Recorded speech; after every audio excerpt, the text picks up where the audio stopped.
the Nephilim died in the flood, or did they survive thereafter? Genesis 6, verse 1-4. And it came to pass, when men began to multiply on the face of the earth, and daughters were born unto them, that the sons of God saw the daughters of men that they were fair, and they took them wives of all which they chose. And the Lord said, My spirit shall not always strive with man, for that he also is flesh. Yet his days shall be 120 years.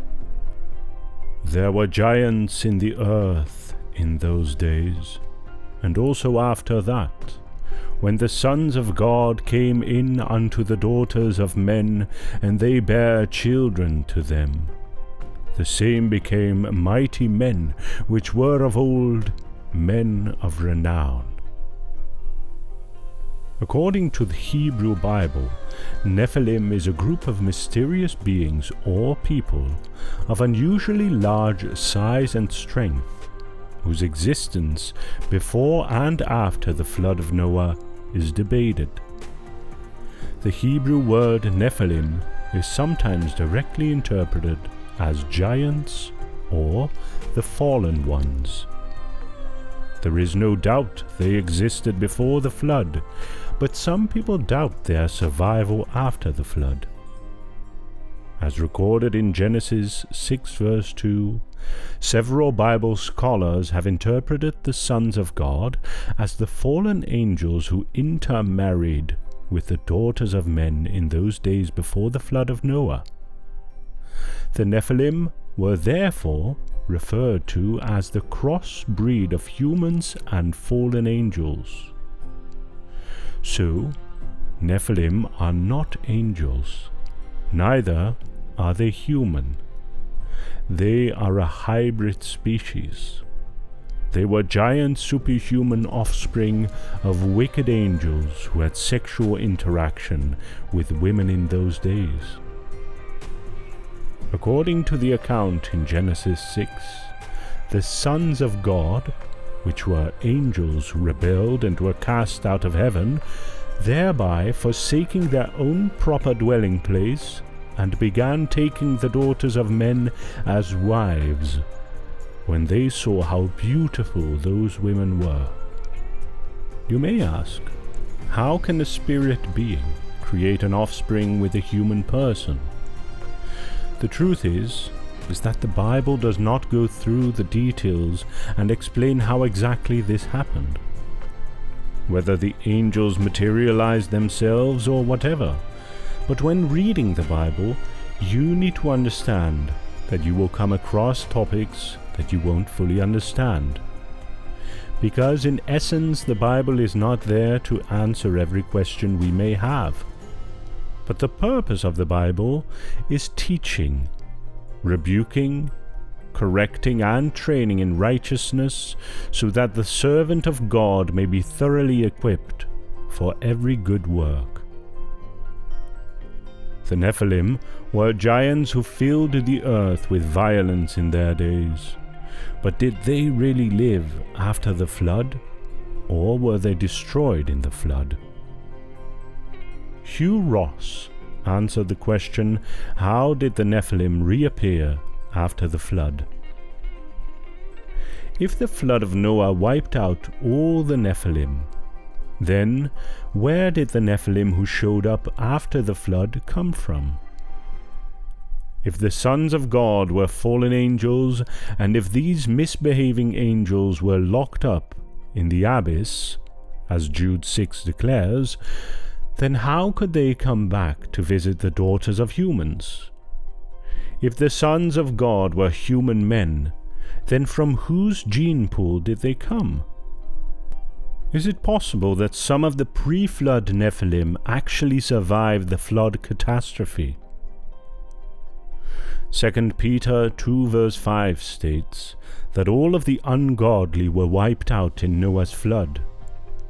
Genesis 7 in multiple verses confirms that indeed all of humanity and all soulish creatures associated with humanity, except for those on board the ark, were killed. Thus, the Nephilim did not survive the flood catastrophe. The explanation for the post-flood Nephilim is that the sons of God, distinct from those who went to the daughters of humans before the flood, went to the daughters of humans born after the flood. If these sons of God were fallen angels, then these fallen angels are in addition to the ones who were locked up in the abyss as a result of their having sexual relations with human females before the flood. Thus, the abyss would contain two sets of fallen angels, those who had violated human women before the flood, and those who had violated human women after the flood. If the sons of God were human males, this interpretation would imply that God had commanded the sons of Shem and or Japheth not to have sexual relations with the daughters of Ham and or Canaan. The violation of this command evidently would have produced a second generation of Nephilim. The explanation of the post-flood Nephilim therefore holds that the sons of God who intermarried with the daughters of men before the flood also intermarried with the daughters of men after the flood. In Numbers 13, verse 32 and 33, we find a seeming resurgence of the Nephilim. It reads, "And they brought up an evil report of the land which they had searched unto the children of Israel, saying, The land, through which we have gone to search it, is a land that eateth up the inhabitants thereof. And all the people that we saw in it are men of a great stature. And there we saw the giants, the sons of Anak, which come of the giants. And we were in our own sight as grasshoppers, and so we were in their sight." As reported by the spies sent of Canaan, the inhabitants of the land were giants, in other words, Nephilim. The Nephilim were previously known as superhumans with unusually large size and strength. The same feature applied to what the spies reported about the sons of Anak in the land of Canaan. The giants were so big that the Israelites' armies looked like grasshoppers to them. There is no doubt that the giants in Canaan were mysterious. They must have looked monstrous for the Israelite spies to assume themselves as grasshoppers before them. More so, if the assertion of the 10 spies were false, Joshua and Caleb would have counteracted it. But all they did was to console the rest of the Israelites using the strength of God as their yardstick. David and his men actually had encounters with these giants in their days. Some of them had unusual height like Goliath, who was above 9 feet tall, and some had 6 fingers and toes in each hand and leg. 2 Samuel 21 verse 20. In still another battle, which took place at Gath, there was a huge man with 6 fingers on each hand and 6 toes on each foot, 24 in all. He also was descended from Rapha. One of the mighty men of David slew 2 of those superhumans who were described to be lion-like.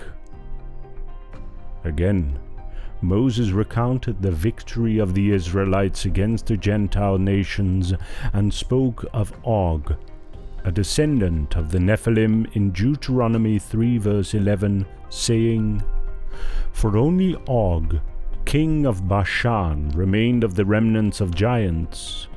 Behold, his bedstead was a bedstead of iron. Is it not in Rabbath of the children of Ammon?